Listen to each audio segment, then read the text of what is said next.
নমস্কার বন্ধুরা, এসো গল্প শুনিতে গল্পের সম্ভার নিয়ে আমি হাজির। আমার আজকের গল্প কাছারিডাঙ্গার ভূত। লেখক ষষ্ঠীপদ চট্টোপাধ্যায়। তিনকড়ি পাঠকের মতো পণ্ডিত তখনকার দিনে এ অঞ্চলে আর কেউ ছিলেন না বললেই হয়। বসন্তপুর, পেরো বা আশেপাশের গ্রামগুলোতে তিনকড়ি পাঠকে ছিলেন সর্বেসর্বা। এই সমস্ত অঞ্চলে মানুষের বসতিও ছিল খুব কম। চারিদিকে ছিল গভীর বনময়। এক একটি গ্রামে 2-10 ঘরের বেশি বসতিই ছিল না। সে আমলে তিনকড়ি পাঠক ছিলেন অত্যন্ত নিষ্ঠাবান ব্রাহ্মণ এবং জ্ঞানী। পুজো আর্চা করেই কোনো রকমে দিন গুজরান করতেন তিনি। সন্তানাদি না থাকায় বন্ধনহীন ছিলেন। শুধু স্বামী স্ত্রীর সংসার, সুখেই দিন কাটত। একদিন তিনি দূরের একটি গ্রাম থেকে ফিরছিলেন একজনদের বাড়ির সত্যনারায়ণের সিন্নি দিয়ে। শ্রাবণী পূর্ণিমা, আকাশে ভরন্ত চাঁদও ছিল। আবার সারাদিন ঝিমঝিম বৃষ্টি হওয়ায় পথঘাট পিচ্ছিল ও কর্দমাক্তও ছিল। তাই খুব সাবধানে পা টিপে টিপে আসছিলেন তিনি। পথে কাছারিডাঙ্গা নামে একটি জায়গা আছে। সেই জায়গাটি ভূতের উপদ্রবের জন্য বিখ্যাত। কেউ কেউ বলে এখানে প্রতি পূর্ণিমা ও অমাবস্যায় রাত দুপুরে ভূতের কাছারি বসে। তাই সন্ধ্যের পর এ পথে চলাফেরা করে না কেউ। অবশ্য দরকারও হতো না, কেননা সন্ধে হলেই তো ঘরে খিল কপাট দিয়ে শুয়ে পড়ত লোকে। তবে ভোরে উঠত সবাই, মাঠে যেত, কৃষিকাজ করত, গরু চড়াতো, সেই সঙ্গে অন্য কাজও করত।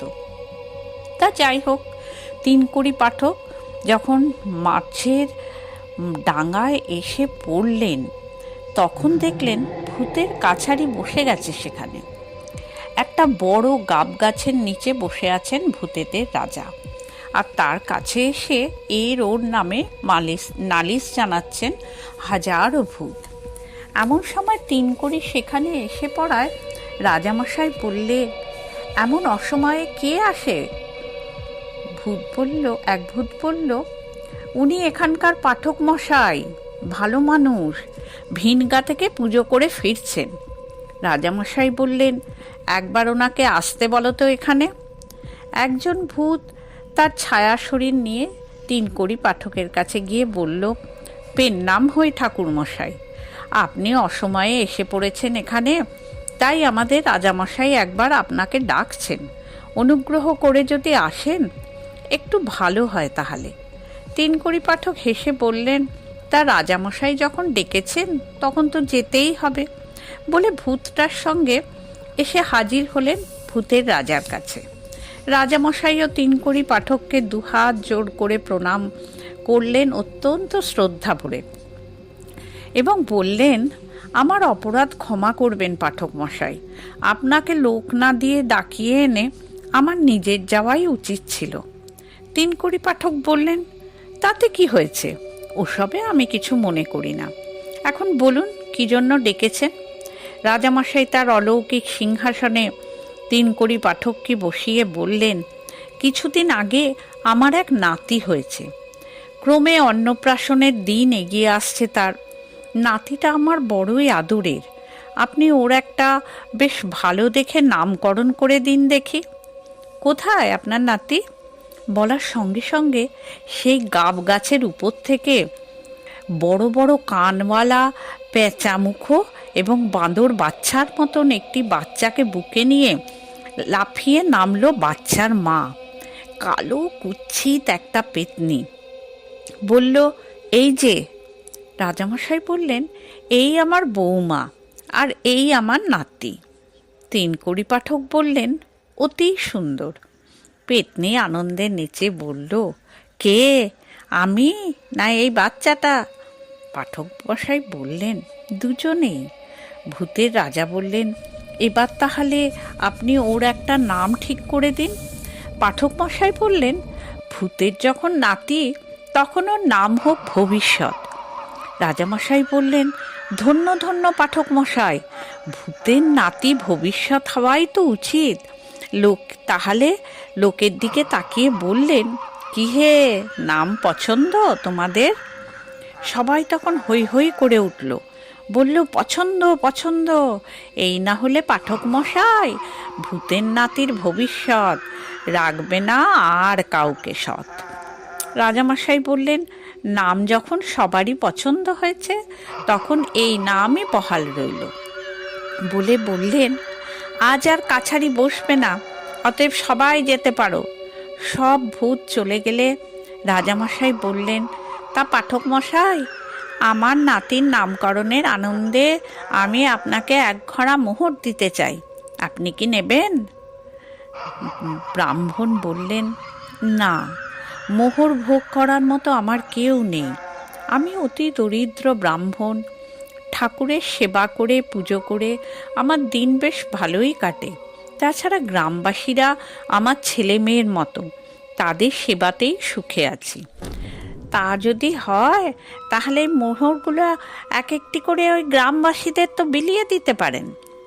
পাঠক মশাই বললেন, এতে হবে কি, ওরা আমাকে ভক্তি করা দূরে থাকুক, চোর ডাকাত ভাববে, বারবার জানতে চাইবে হঠাৎ করে এসব আমি কোথা থেকে পেলাম।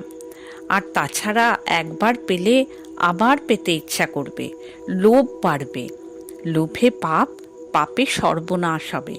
আমি ওদের আপনজন ভাবি, তাই ওদের সর্বনাশের কথা চিন্তাই করতে পারি না। তাহলে কি পেলে আপনি খুশি হন বলুন তো? আপনার কাছ থেকে একটু অলৌকিক শক্তি, এমন একটা ক্ষমতা আমাকে দিন যাতে আমার দৃষ্টিমাত্র গ্রামবাসীদের রোগ শোক দূর হবে। কারো কোনো অসুখ বিসুখ করলে ডাক্তারের কাছে নয়, আমার কাছে এলে আমি গায়ে হাত বুলিয়ে দিলেই রোগ সেরে যাবে। দেশে অনাবৃষ্টি বা অতিবৃষ্টি হলে আমি তা রোধ করতে পারবো। খেতে ফসল উৎপাদন না হলে আমার পদার্পণ মাত্রেই তা সম্ভব হবে। তবে একটা কথা, কারো কোনো ক্ষতি করার মতো শক্তি যেন আমি কখনো না পাই। রাজামশাই বললেন, সত্যিই আপনি সৎ ব্রাহ্মণ। যারা মানুষের মঙ্গল চায়, ভূত হয়েও আমরা তাদের কখনো অনিষ্ট করি না। আপনি যান, আজ থেকেই আপনি আমার প্রভাবে এই অলৌকিক ক্ষমতার অধিকারী হবেন। এই কথা বলেই মিলিয়ে গেলেন ভূতের রাজা। তিনকড়ি পাঠকও নির্ভয়ে বাড়ি ফিরে এলেন। নিজের স্ত্রীকেও কিন্তু গত রাতের ঘটনার কথা কিচ্ছু বললেন না। তবে রাতারাতি একটা পরিবর্তন তিনি দেখতে পেলেন।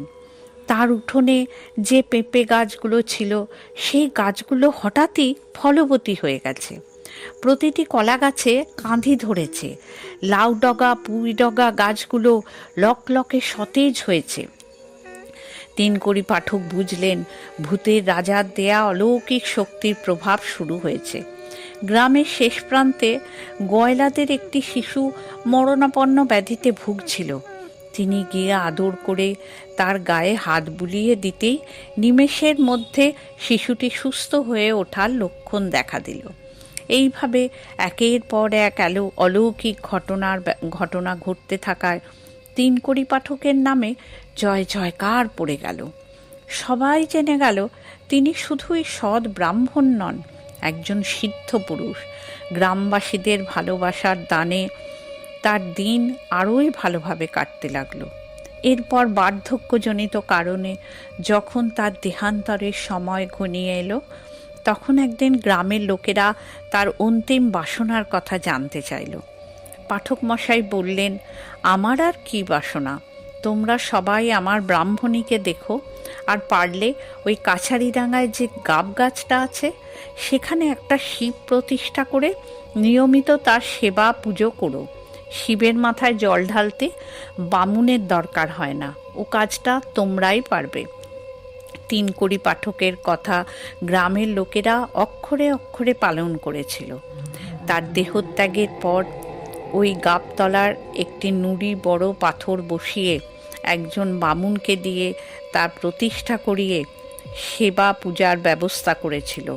পাঠকের ব্রাহ্মণই সব কিছু আয়োজন করতেন। এই শিবের নাম হয়েছিল ভূতেশ্বর। আমার গল্প আজকেই শেষ। কেমন লাগলো বন্ধুরা?